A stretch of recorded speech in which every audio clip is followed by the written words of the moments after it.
The Pittsburgh Steelers got a mix of both good and bad news on NFL Sunday here in Week 15 before the Pittsburgh Steelers take on the Miami Dolphins tomorrow night on Monday Night Football. Today we're going to be breaking down the latest news surrounding the Pittsburgh Steelers here. And make sure you guys click that subscribe button if you haven't already, because we got a whole slate of Steelers content for you guys tomorrow, starting with a pregame video that will go out during the day, probably before lunchtime, for you guys to enjoy and watch before we go live on the channel at 7 p.m. Eastern Time tomorrow. Over an hour of pregame coverage before Monday Night Football, followed by live play-by-play and analysis of the game itself. And then we got our post-game reaction coverage for you guys. We're going to be filming the video on the live show, but then pushing out the video after the watch party is over. So if you guys want all of that Steelers Monday Night Football content tomorrow, make sure you guys click that subscribe button, because tomorrow is a big day for the Pittsburgh Steelers. Now, some bad news here for the Steelers today is that the Baltimore Ravens dominated the Cincinnati Bengals in Cincinnati today. It was a really cold one in the jungle at Paycor Stadium, and Joe Burrow and company did not have a good day at the office, getting shut out versus the Baltimore Ravens today. Joe Burrow just 25 of 39 with 2 picks, just over 220 yards passing, lots of fourth downs not being able to be converted, and a lot of really poor third down reps from Joe Burrow today, a couple interceptions. And then the Ravens honestly didn't play that great. Lamar Jackson got away with only 8 completions and 12 pass attempts today. All right, Derrick Henry got to triple digits in rushing, but really I think the Bengals offense and how bad they were really set up the Ravens for success today in the really cold weather in Cincinnati. So what this means and why that matters is now Baltimore has put a little bit of pressure on the Pittsburgh Steelers to win tomorrow, because, of course, if the Steelers win, they can possibly lock up the division, and they're still on track to maybe even lock up the division before the Steelers and Ravens play again in Week 18. And, you can just win one of your next 2 games against the Detroit Lions or the Cleveland Browns, and that would force the Baltimore Ravens to do the same against the Patriots and the Packers, where, they got the Patriots and Packers. That's 2 very, very tough games coming up in the next 2 weeks for Baltimore. So if the Steelers can have that 1-game advantage heading into this 2-game stretch, if they can beat either the Lions or the Browns, let alone winning both of those games, that would put a lot of pressure on Baltimore to at least split versus the Patriots and Packers, or Packers, I should say, to give them a shot come Week 18. But if Miami wins, things get a lot more hairy here for the Pittsburgh Steelers, where the chances that the Steelers will have the division locked up by Week 18 if the Steelers lose a game this week and it's tied at the top of the AFC North with just 3 games left to go. The chances that the Steelers are going to win both of their next 2 games against Detroit and Cleveland, and the Baltimore Ravens will lose their next 2 games against the Patriots and Packers. Although that's possible, it doesn't seem very likely, and that would be the only scenario in which the Pittsburgh Steelers would have the division locked up before their season finale against the Ravens at Acrisure Stadium. So tomorrow becomes a really, really important game for the Pittsburgh Steelers. So let's talk about the latest injury updates before we get into tomorrow. We got word today that Big Darnell is going to be good to go. He's been in concussion protocol all week. He was able to clear that, and he does not have an injury designation tomorrow. The reason why that's a big deal is because the Steelers will be able to benefit from his blocking in the run game, and then also I don't think there's a single Miami Dolphin linebacker or defensive back that wants to tackle Mount Washington in space. So big time injury update there. We're getting Darnell Washington back this week. And then kind of the biggest additions here to the injury report that are worth talking about. Derrick Harmon is officially questionable. And then TJ Watt, Andrews Peat, and James Pierre are all out for this ball game. Of course, with Peat out and Broderick Jones out, that means that Dylan Cook will get the start at left tackle for the Pittsburgh Steelers. When it comes to the latest surrounding Derrick Harmon and his knee injury, he was able to practice at Acrisure Stadium yesterday, and according to Brooke Pryor from ESPN, it appears Derrick Harmon is on track to return after missing the last 2 games. And then, of course, a bunch of defensive linemen missed a practice this week. I believe it was on Friday. All those those guys did return to practice, and Cam Hayward, Patrick Queen, Kyle Duggar, all those guys, everybody that wasn't mentioned in that previous graphic is good to go for tomorrow night. So obviously you're going to miss Watt, you're going to miss Pierre, you're going to miss Andrews Peat as your left tackle, but it sounds like Derrick Harmon is going to be able to go tomorrow night, and that is huge for the Steelers' run defense. This run defense gives up about 100 less rush yards a game when Derrick Harmon plays, and of course you're going up against one of the hottest rushing offenses in the league with Devon Achane and the Miami Dolphins tomorrow night. So that would be a huge addition if you're able to get Derrick Harmon back. Now, coming up here on Steelers Talk, we're going to talk a little bit here about TJ Watt, and we got a report today on when the Steelers are expecting him back, and it might be sooner than you think. We're going to talk about that here in just a second, but first, let me know who you got for Monday Night Football. Do you think the Pittsburgh Steelers take the win here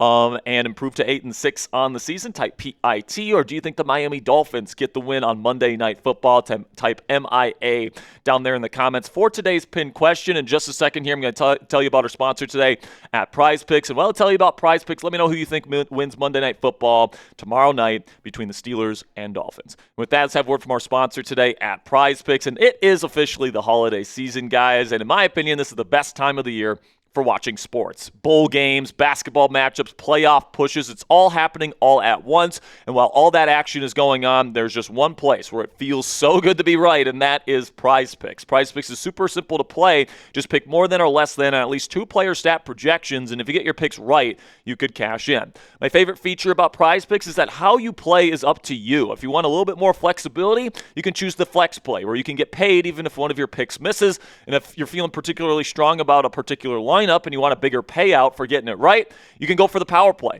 No matter how you play, though, Prize Picks is a great way to put your takes to the test and make some money. That is, if you know ball. Ponzi and I have this as our Prize Picks lineup tomorrow night. I'm going to take the more on Devon Achane rushing yards, the more on rushing yards for Jaylen Warren, and the less on passing yards for Tua Tagovailoa. You guys can download the Prize Picks app today and use code CLNS to get $50 in lineups after you play your first $5 lineup with the Prize Picks app today. That's code CLNS. Get $50 in lineups after you play your first $5 lineup. Prize Picks, it's good to be right.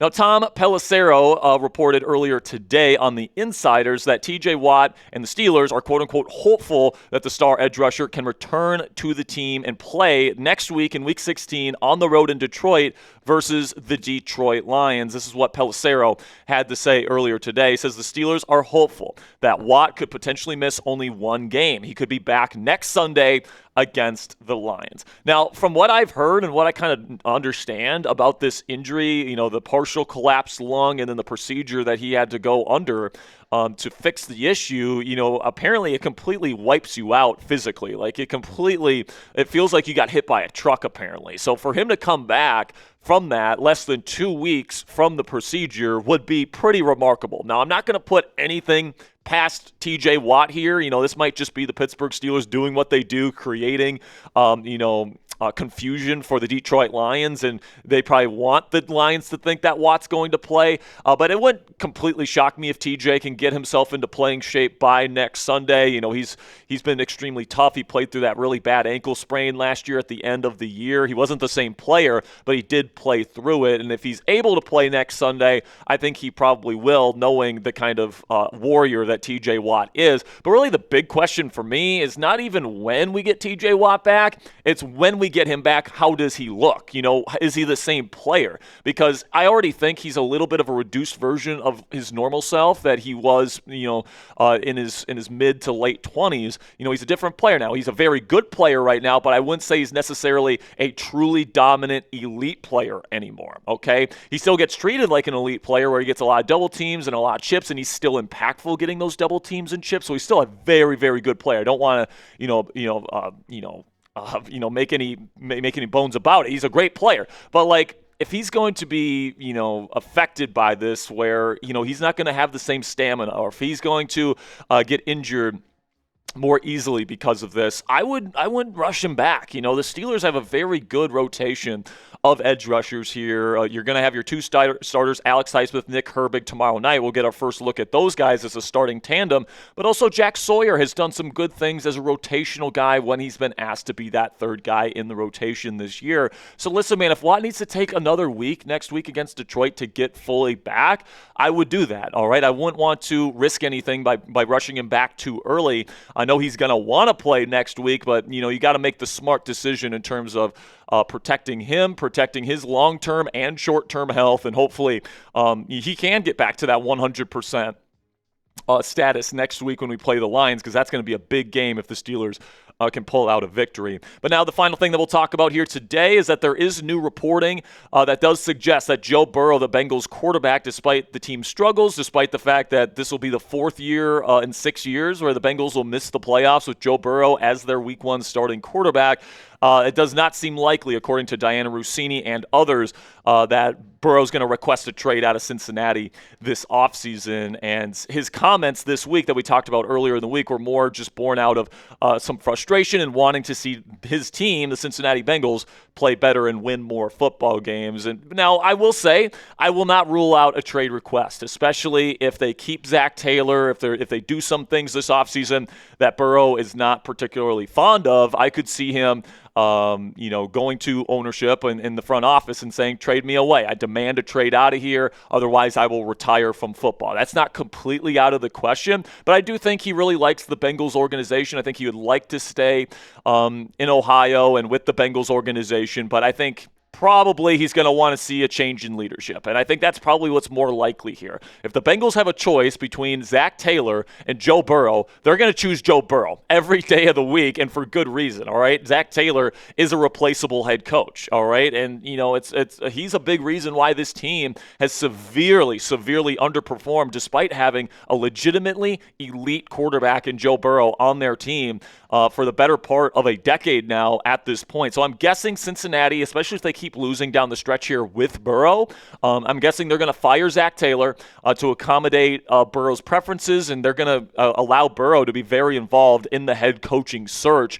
to try and accommodate him. And I think that if it's up to Burrow, it's going to be Joe Brady, the Bills' offensive coordinator, and Burrow and Chase's OC with the LSU Tigers when they won their national championship in Baton Rouge all those years back. Joe Brady has really turned into a really good NFL coordinator with Josh Allen and the Buffalo Bills. That offense is starting to catch fire right now, despite the lack of presence of a legit number one receiving threat in that offense. So Brady's done a really good job schematically there in Buffalo, and I think certainly Burrow and Jamar Chase would sign off on that. And if those two guys are happy, the rest of the locker room is happy.